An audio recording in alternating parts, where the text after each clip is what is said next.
Vamos abrir nossas Bíblias. A primeira carta de Pedro, capítulo 5.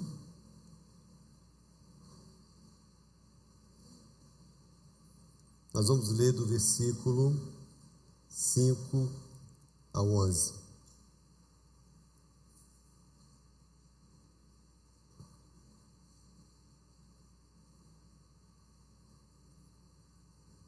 Diz assim: rogo igualmente aos jovens, sede submissos aos que são mais velhos.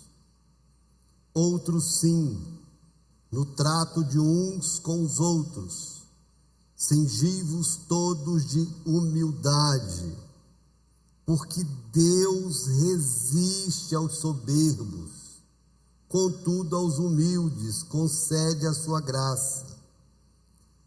Humilhai-vos, portanto, sob a poderosa mão de Deus, para que Ele em tempo oportuno vos exalte, lançando sobre Ele toda a vossa ansiedade, porque Ele tem cuidado de vós.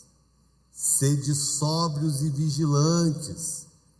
O diabo, vosso adversário, anda em derredor como leão que ruge, procurando alguém para devorar. Resisti-lhe firmes na fé, certos de que sofrimentos iguais aos vossos estão se cumprindo na vossa irmandade espalhada pelo mundo.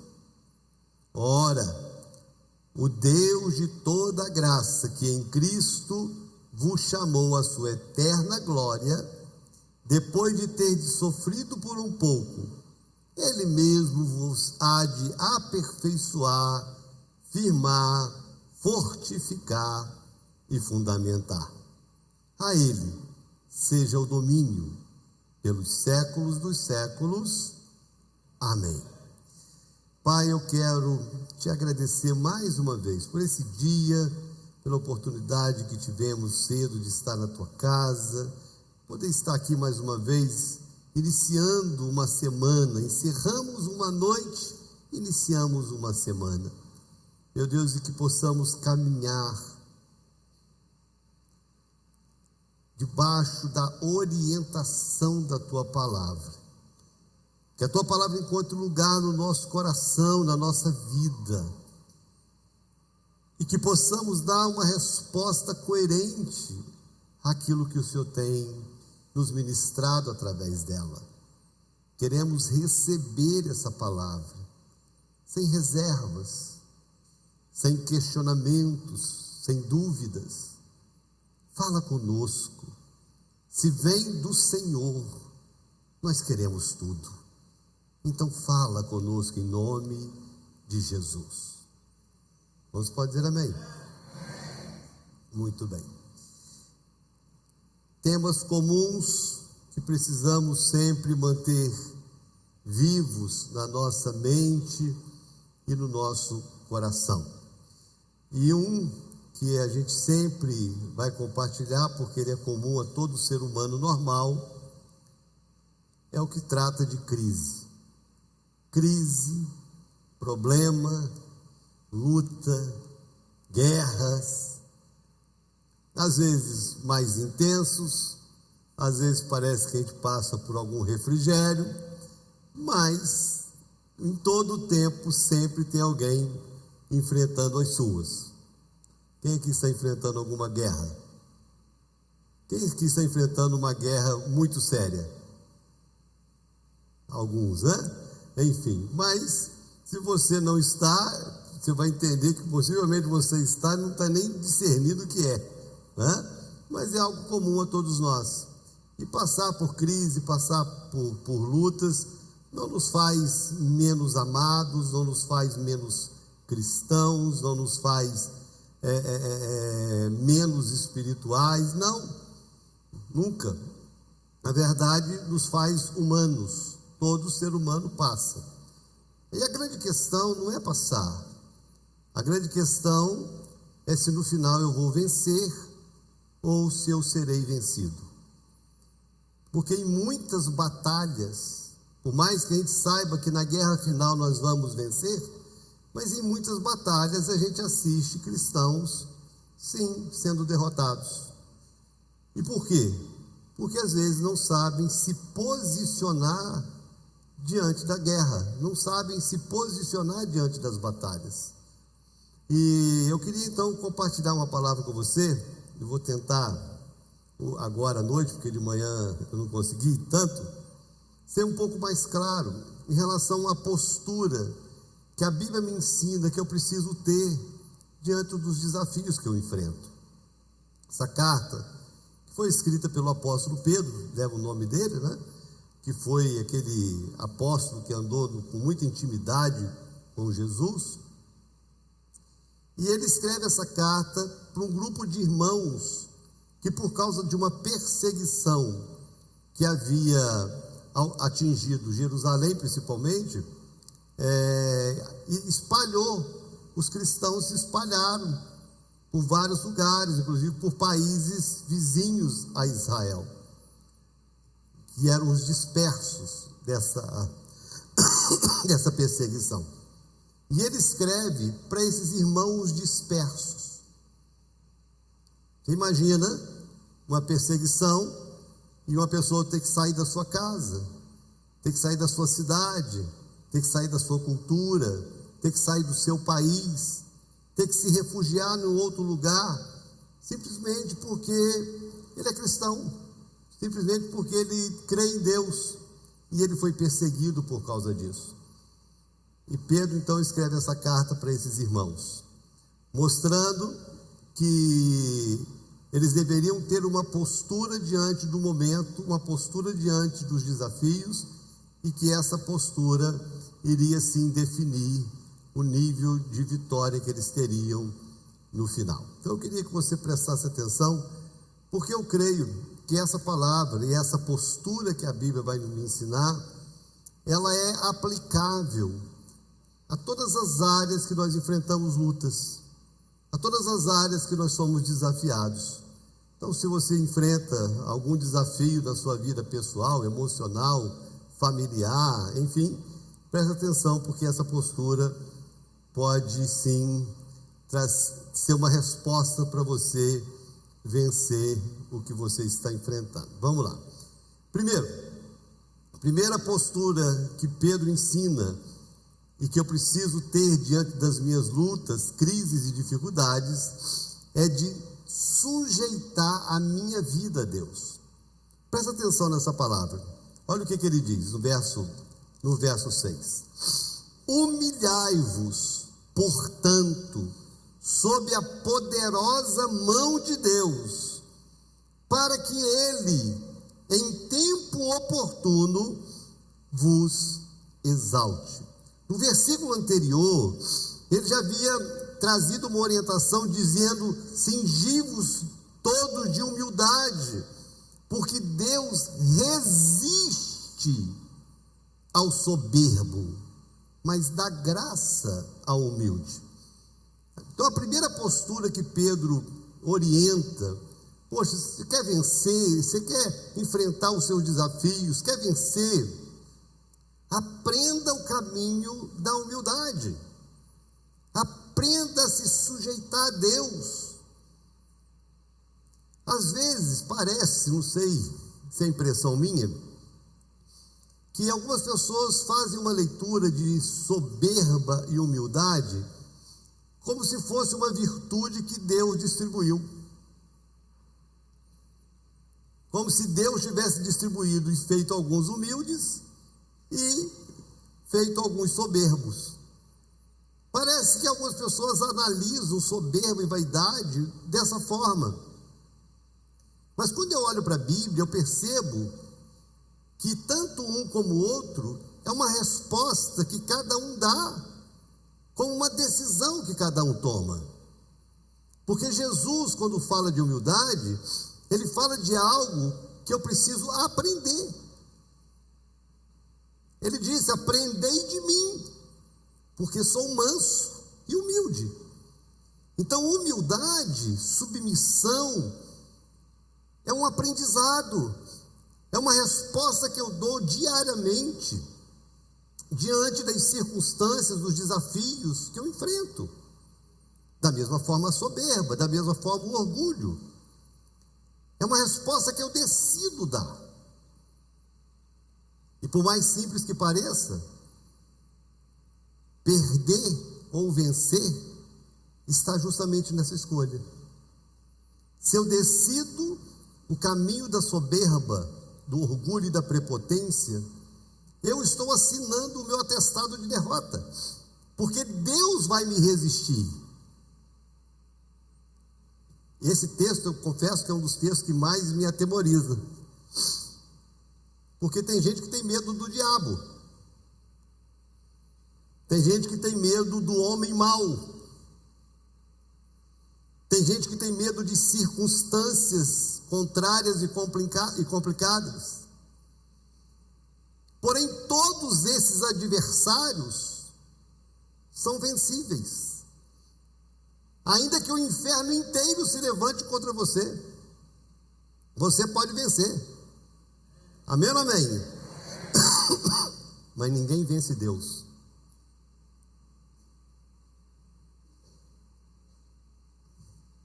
Se o diabo te resistir, você vence ele. Se pessoas perversas te resistirem, você vence. Mas se Deus te resistir, não tem como você vencer. E a única forma de eu ter Deus a meu favor é eu resistir à minha soberba e eu me humilhar diante dele. É uma postura que eu preciso ter. E não é algo assim tão fácil na prática, irmãos. Não é algo tão fácil na prática, porque a gente vive numa sociedade com os valores muito invertidos, onde uma pessoa demonstrar uma resposta de humildade, de submissão, de respeito, para uma sociedade sem valor, é como se fosse uma revelação de fraqueza. As pessoas avaliam o humilde como se ele fosse uma pessoa fraca. Na verdade, quando a Bíblia fala dessa humildade, a Bíblia está mostrando que é a resposta mais forte que o ser humano pode dar. Porque ser soberbo, desculpe o termo, qualquer idiota pode ser. Mas ser humilde, só alguém que de fato conhece a Deus. Você vencer ou ser vencido nas suas guerras depende dessa postura. Você pode se humilhar e pessoas riem de você. Você pode se humilhar e achar que pessoas vão abusar de você. Você pode se humilhar e ter pessoas que vão te criticar de todas as formas. Mas no final, o Deus que honra é o Deus que vai pegar a sua humildade. E o texto diz que no tempo dele, ele vai te dar a vitória que você procura. Essa é a palavra. Humilhai-vos, portanto, sob a poderosa mão de Deus, para que ele, em tempo oportuno, vos exalte. Aqui que é o grande segredo, né?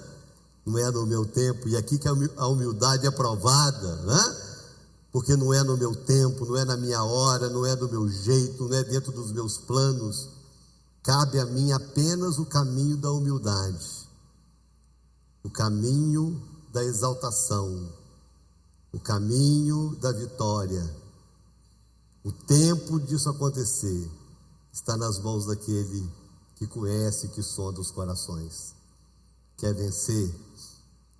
Vença primeiro você mesmo. Vença as suas vaidades, vença os seus orgulhos, vença esse espírito de arrogância, de prepotência, porque a nossa vitória está no caminho da humildade. Deus resiste ao soberbo, mas ao humilde ele dá graça. Humilhai-vos, portanto, debaixo da poderosa mão de Deus, porque ele, no tempo oportuno, ele vai nos exaltar. Posso ouvir um amém? Posso ouvir um glória a Deus? Quantos creem nisso? Amém. Primeira postura então é essa. Segunda postura daqueles que querem vencer é de lançar sobre Deus toda a ansiedade. Irmãos, Pedro pegou assim muito pesado nessas orientações. E eu fico imaginando, não é? Porque um texto que foi escrito há 2000 anos atrás, e há 2000 anos atrás já era um desafio, o tempo passa hoje muito mais. Principalmente porque nós convivemos com uma geração que alimenta a ansiedade.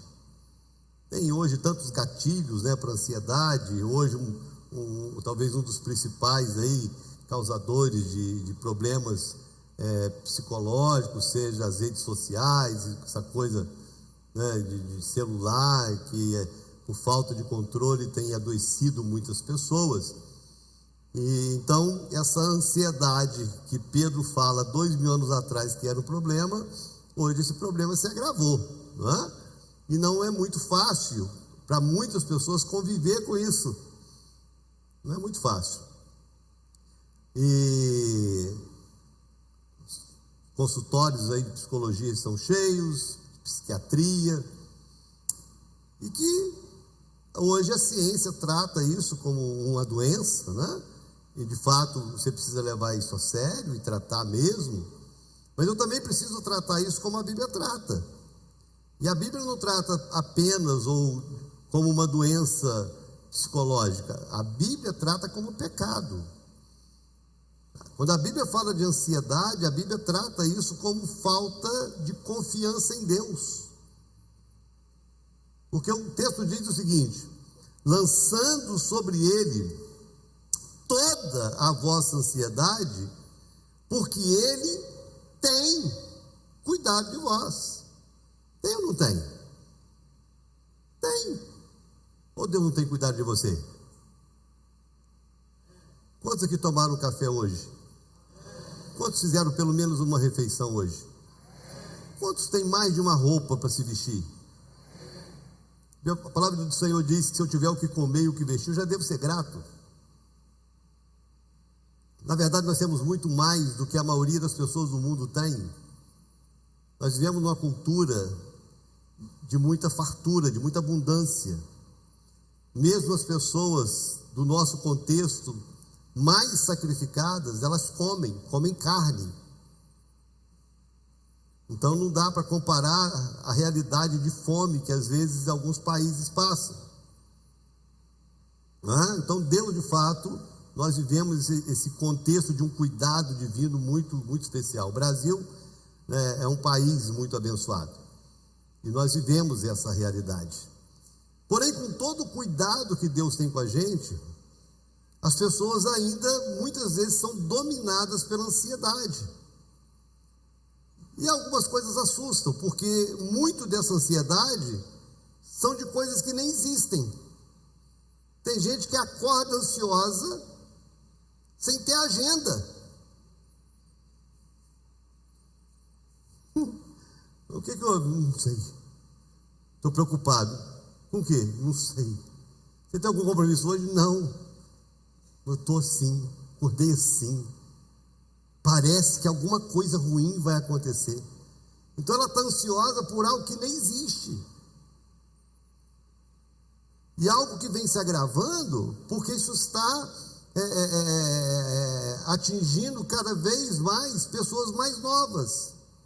Então o que era comum talvez para pessoas mais maduras, mais responsáveis, porque está ansioso, porque tem conta para pagar, tem uma família para cuidar, tem compromissos, e às vezes nessa falta de controle, e às vezes a falta de fé, a ansiedade toma conta. Mas nós estamos falando de crianças ansiosas, nós estamos falando de adolescentes se cortando por causa de ansiedade, de preocupação de coisas que não têm cabimento. E quando Jesus trata de ansiedade, Jesus faz comparações para nos chamar a atenção. Então Jesus fala: não andeis ansiosos por coisa alguma. E ele faz duas comparações que a gente deveria sempre pesar. Primeiro, ele nos compara com os pardais. E ele fala o seguinte: já viu algum pardal passar fome? Já viu algum pardal morrer de fome? Não. Se o pai alimenta, se o pai cuida dos pardais, eu não sei se é verdade, mas dizem que um passarinho come em torno de 2 vezes o peso do próprio corpo por dia. Já pensou se você comesse os 80 quilos que você pesa? Nós temos, acho que nós temos biólogos na igreja, nós temos veterinário, não sei se é verdade, mas diz que um passarinho come 1 vez ou 2 vezes o peso do próprio corpo. E você não vê um passarinho morrer de fome, porque o pai cuida, o pai alimenta. Deus dá o alimento para o pardal. Olha como é que Jesus faz, porque se Jesus tivesse falado, poxa, de um canário belga, se Jesus tivesse comparado, de repente, a uma sabiá, algum passarinho que tem algum valor, mas ele compara ao pardal, que não presta para nada, que só serve para cagar a casa da gente. Você põe o carro lá debaixo da árvore, o bicho está todo cagado lá, porque o passarinho foi lá, só serve para isso. O bicho não canta, faz nada, só faz sujeira. Aí Jesus fala: se um passarinho que não presta para nada, o pai sustenta, você acha que Deus não vai sustentar você?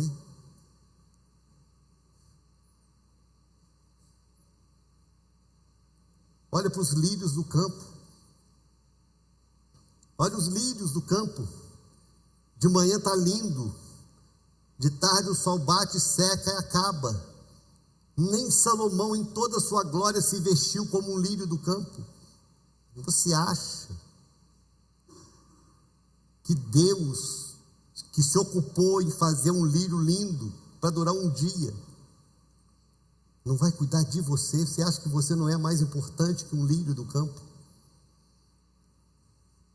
É esse o contexto que a Bíblia me desafia a pegar qualquer nível de ansiedade e lançar sobre ele, porque eu tenho uma garantia, ele tem cuidado de mim.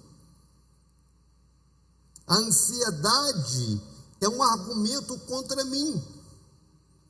A ansiedade é um argumento contra as promessas que Deus tem.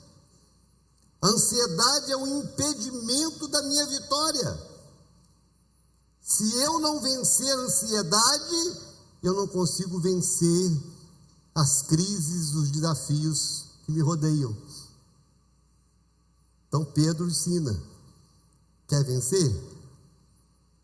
Pegue a sua ansiedade e entrega para Deus, porque Ele tem cuidado de vocês. Isso é uma postura, é uma decisão que cada um precisa tomar. Cada dia de ansiedade é um dia de atraso na sua vitória.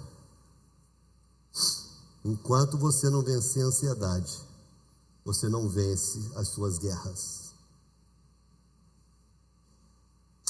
Guarda essa. Terceiro, então a primeira é de me sujeitar a minha vida a Deus, depois é de lançar sobre Ele a minha ansiedade. A terceira postura é de vigilância e consciência de que tem uma guerra sendo enfrentada. Verso 8, acompanha comigo aí. Sede sóbrios e vigilantes. O diabo, vosso adversário, anda em derredor como leão que ruge, procurando alguém para devorar. Olha o que Pedro está dizendo. Ele não está fazendo pouco caso da nossa guerra. Ele não está dizendo que não existe um inimigo. Não, pelo contrário, existe. E esse inimigo, ele é inimigo de todos nós. O diabo anda ao nosso derredor o tempo todo. São setas que ele lança contra a sua mente. São setas que ele lança contra os seus sentimentos. São situações que ele cria para destruir um casamento.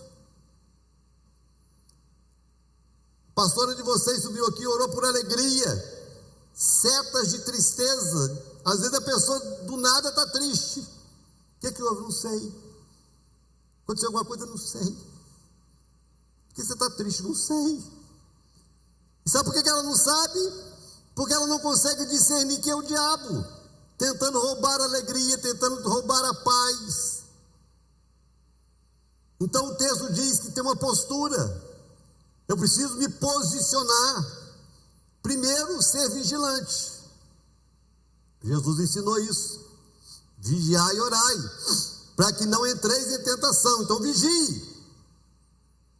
E eu preciso ser vigilante. Quarta-feira, quando nós falamos sobre alguns objetos e tal, falamos sobre a importância de a gente vigiar o ambiente da nossa casa. Tem muita gente que não leva a sério o ambiente da casa e abre brechas. Televisão é uma brecha para muita gente, celular, pornografias, brechas. E tem gente que acha que isso não tem nada a ver. E todas as vezes que você tem uma prática que você diz que não tem nada a ver, você abriu uma brecha para o diabo entrar e fazer o que ele queria.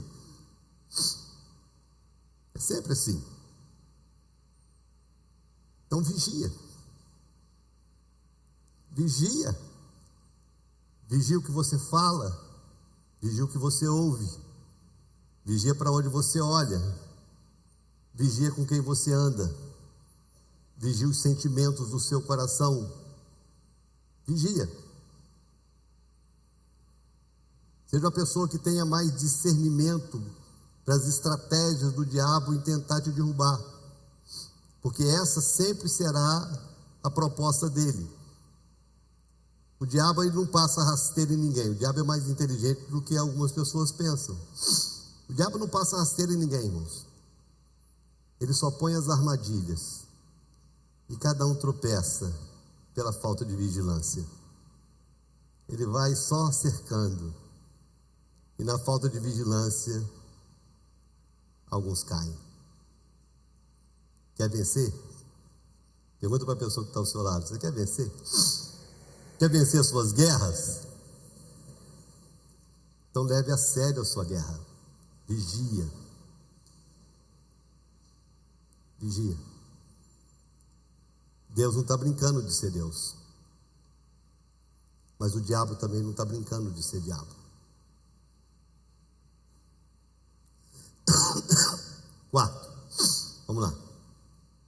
A quarta postura, além de eu me sujeitar a Deus, de eu lançar minha ansiedade, de eu vigiar, a quarta postura que Pedro ensina é de resistência firme na fé.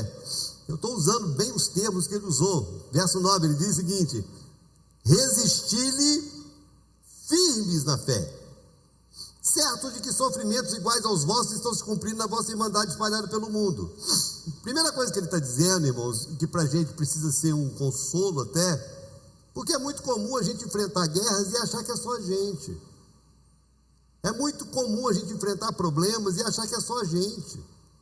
É muito comum a gente estar assim, no momento perdão, irmãos, de dor e achar que é só a gente, mas não é. Tem pessoas passando situações piores que a sua. Tem pessoas passando por sofrimentos maiores que os seus. E aquilo que nós passamos, nós temos irmãos espalhados por todo mundo passando. E às vezes situações muito mais sérias. E parece que tudo que vem contra nós, vem com o propósito de roubar ou de minar a nossa fé. Essa é a intenção sempre do diabo, minar a nossa fé. E parece que em alguns contextos, quando a gente não vê respostas, ou quando a gente vê de fato pessoas sofrendo injustiças, é a gente ser tentado a achar que não tem jeito. Nós vivemos tempos difíceis, irmãos. Difíceis. Essa semana aí, nessa essa situação que envolveu aí o pastor Malafaia, né? Parece que a coisa o cerco está fechando, e muitas pessoas do Brasil ainda não entenderam, né, a seriedade da perseguição que o Brasil está passando, né? E essas coisas acontecem e vai minando a fé no coração das pessoas. Então, eu tenho condição de sair do país, eu vou sair. Eu tenho condição de viver em outro lugar, eu vou viver. Na verdade, o que elas estão dizendo é que elas não creem que é possível mudar aqui. Eu só estou dando um exemplo. Mas às vezes isso acontece em outros ambientes. Às vezes as crises, elas se agravam no casamento, e às vezes algumas pessoas acham que fugir é a opção. Às vezes o problema é financeiro, fugir é a opção. Enfim, as pessoas vão criando suas fugas. Pedro ensina que tudo aquilo que se levanta e que é comum a todos nós, a forma de se vencer é eu manter a minha fé firme. Eu preciso manter a minha fé firme, porque o Deus que eu sirvo não foi abalado pelo Alexandre de Moraes. O Deus que eu sirvo não perdeu o controle porque eu tenho um presidente ladrão, bandido, sentado na cadeira. O Deus que eu sirvo não deixou de ser o Deus, o Senhor do universo, nem vai ser mais nem menos por causa de um contexto político, ou seja ele qual for. O Deus que nós servimos vai continuar sendo Deus mesmo quando coisas nos acontecem e nos fazem chorar. E o meu desafio é ficar firme na fé. Na fé num Deus que não mudou e nem vai mudar por causa de circunstâncias terrenas. Pode fugir ao meu controle, mas não foge dele. Pode me pegar de surpresa, mas não pega ele. Eu posso viver situações inesperadas, ele não. Ele tem o controle de todas as coisas. E é com essa visão que Pedro fala: resisti-lhes firmes na fé. Firme a sua fé. Consolide a sua fé. Nunca permita que dúvidas, que questionamentos, que raízes de incredulidade brotem no seu coração. Mantenha o seu coração e a sua fé firme em Deus. Tudo passa. Tudo passa. Momentos bons passam, momentos ruins passam. E eu preciso manter a minha fé firme, porque o Deus que eu sirvo não muda. As promessas dele não caem por terra. O que ele prometeu, ele vai cumprir. E no final, a vitória que ele tem para nós como igreja está garantida. Irmãos, nós vivemos uma história onde o final já está escrito. O dia que você estiver abalado na fé, o dia que você estiver passando por momentos difíceis, pensando o que vai dar nisso, vai lá no Apocalipse e leia os últimos capítulos do Apocalipse. Vai lá e lê. Sabe o que você vai ler no Apocalipse?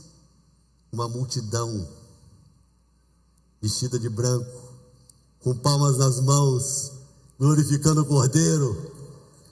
Sabe o que você vai ler no Apocalipse? Você vai ler no Apocalipse que com o sopro da sua boca ele destruiu o Satanás. No final, irmãos, nós vamos vencer. Então fica firme na fé. Momentos passam, circunstâncias mudam, mas o trono de Deus está estabelecido no céu, e a vontade dele vai se cumprir na terra. Fique firme na fé. Fica firme. Vai passar. Quando? Não sei. Como? Não sei. Quem Deus vai usar? Não sei. mas que Deus vai fazer, vai. Porque Ele não é homem para que minta, e nem filho do homem para que se arrependa. Nós sabemos em quem nós temos crido. Posso ouvir um amém? Não? E por último, a última postura, se nós queremos vencer, e nós queremos vencer, é de entendimento que tudo tem um propósito divino. Irmãos, é uma postura que nós precisamos ter. Tudo tem propósito. Deus não faz nada sem propósito. Eu confesso que às vezes, eu até brinco, né, que parece que tem algumas coisas que não tem por que Deus ter criado. Para que Deus criou a barata?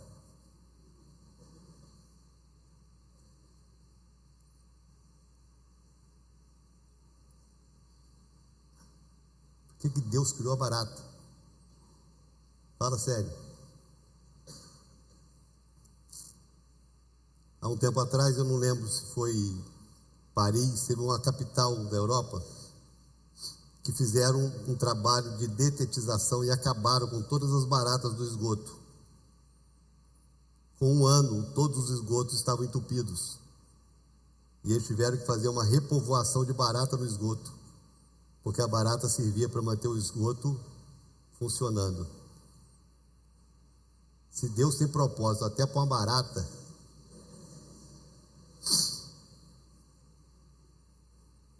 como é que eu não posso crer que Deus tem propósito para nós?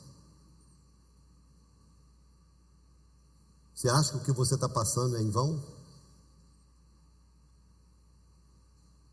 Não estou entendendo nada. E eu vou te dar uma palavra ruim de ouvir. Deus não vai te explicar. Porque às vezes tudo que a gente quer é uma explicação, né? A gente quer saber o porquê. Por que eu estou passando por isso? Por que eu? Essa é a pergunta mais legal, né? Por que eu? E por que não você?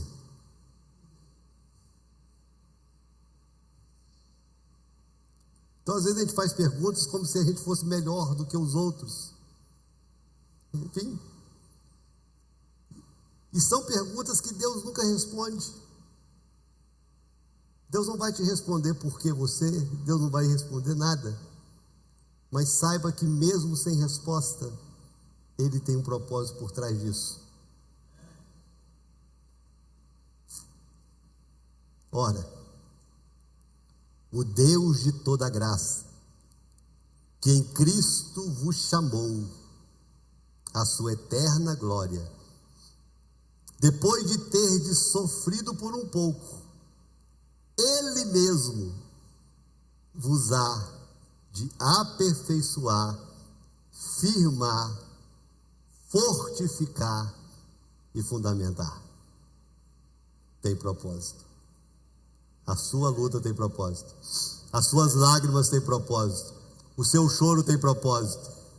O que você não entende hoje é Deus fazendo, Deus construindo valores dentro de você. Valores que não se constroem num oásis. Valores que só se constroem no deserto. Deus tem propósito em tudo. Confiar nisso, crer nisso, entender isso, é o que faz com que eu continue caminhando, mesmo sem respostas. Deus tem propósito. E hoje podem ser desconhecidos para mim, mas nunca serão desconhecidos por Deus que tem propósito. Deus tem propósito. Confiar nisso, irmãos, é a resposta mais inteligente que um cristão pode dar para o Deus que serve.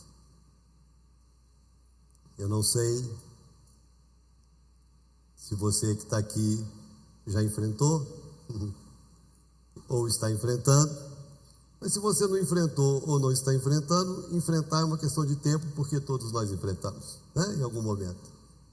Ou se você está passando por algum momento que não está sendo fácil, não é só uma palavra para te dar consolo, é uma palavra para te dar um norte, é uma palavra para te dar uma direção, é uma resposta para você não errar.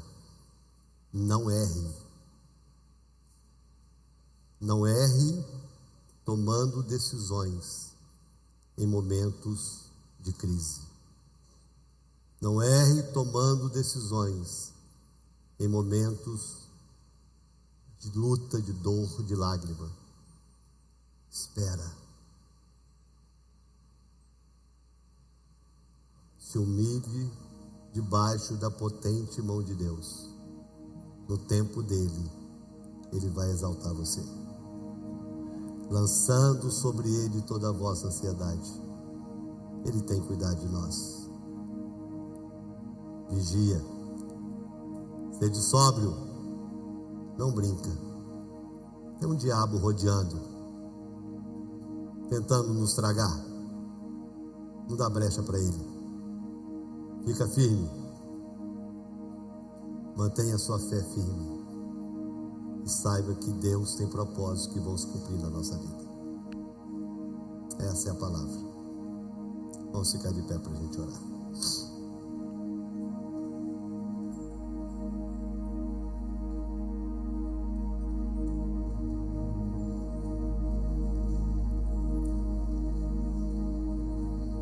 Não sei se tem alguém que está passando por algo que fugiu ao seu controle. Você se sente sem forças. Você não sabe mais como fazer. E você gostaria que a igreja orasse por você. E você gostaria de colocar um momento difícil diante de Deus. Eu não vou orar para Deus simplesmente fazer um milagre, mudar isso. Eu vou orar para Deus te dar graça para você enfrentar isso. Se você quiser, você pode sair do seu lugar, você pode vir aqui à frente. Se você quiser ficar no seu lugar, dobrar os joelhos aí também, não tem problema. Se você quiser vir para o altar, eu te espero.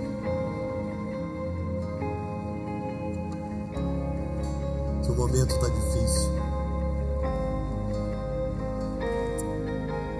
coloca aqui diante de Deus.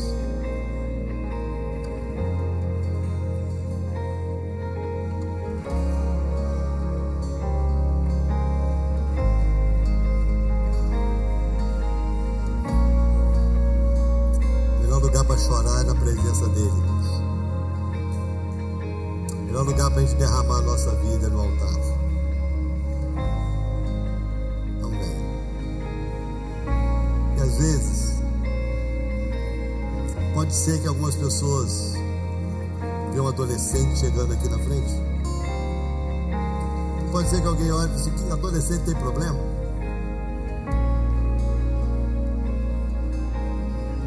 Se eles estão aqui na frente, é porque aquilo que para nós seria fácil, para eles é problema.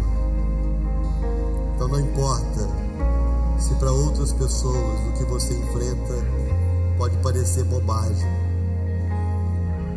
mas se é algo que te atinge, se é algo que aflige a sua alma, se é algo que para você importa, então isso é algo que também importa para Deus. Então, se você quiser vir, seja o que for, você e Deus, pode vir que nós vamos orar.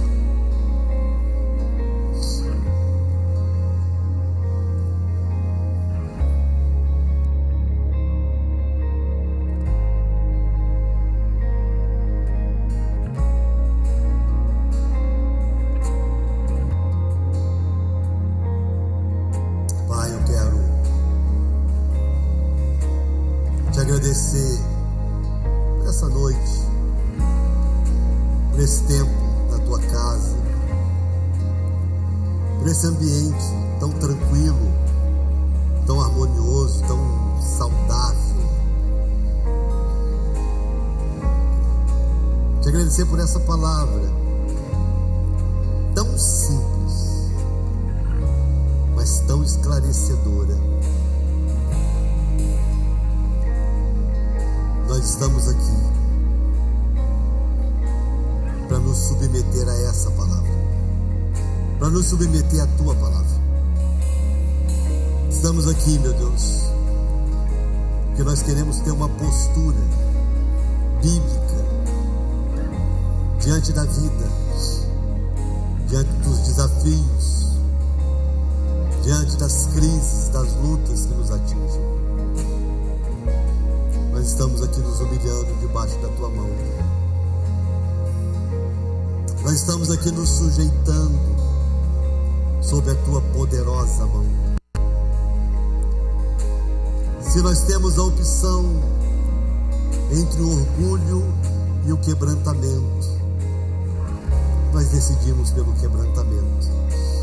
Se nós temos a opção entre a vaidade e a humildade, nós decidimos pelo caminho da humildade. E ainda que a coisa não aconteça no nosso tempo, nós nos humilhamos debaixo da tua poderosa mão, para que o Senhor, no tempo que o Senhor entende, no tempo que o Senhor planejou, o Senhor reverta, o Senhor mude, o Senhor faça um milagre e o Senhor nos honre. Nós estamos aqui porque o Senhor tem cuidado de nós,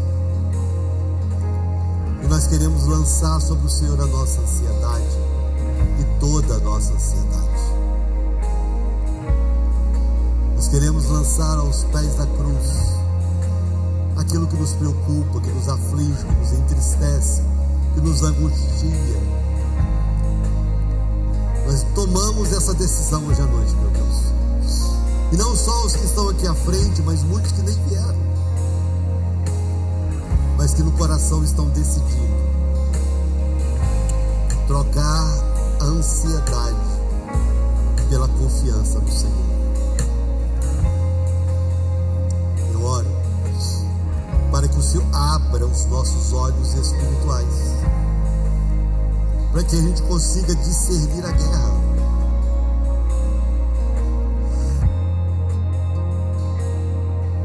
para que a gente consiga entender que existe um diabo tentando nos derrubar. Abra os nossos olhos e faz de nós crentes vigilantes que não brincam com coisa séria. Firma a nossa fé na tua palavra. Que a nossa fé não esteja firmada em circunstâncias. Que a nossa fé não esteja firmada em experiências passageiras, mas que a nossa fé esteja firmada na tua palavra.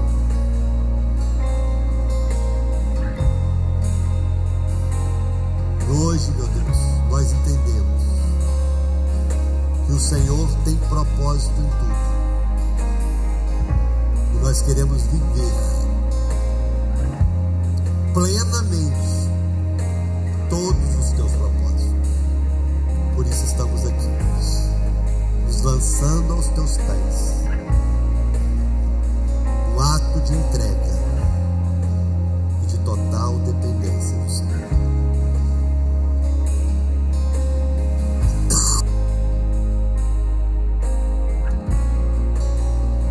Toma a nossa vida nas tuas mãos. Toma a vida de cada um dos meus irmãos que aqui está. Independente do nível de luta ou de guerra, toma a nossa vida nas tuas mãos e nos dê vitória para que o teu nome seja glorificado. Mas hoje, dê a graça para enfrentar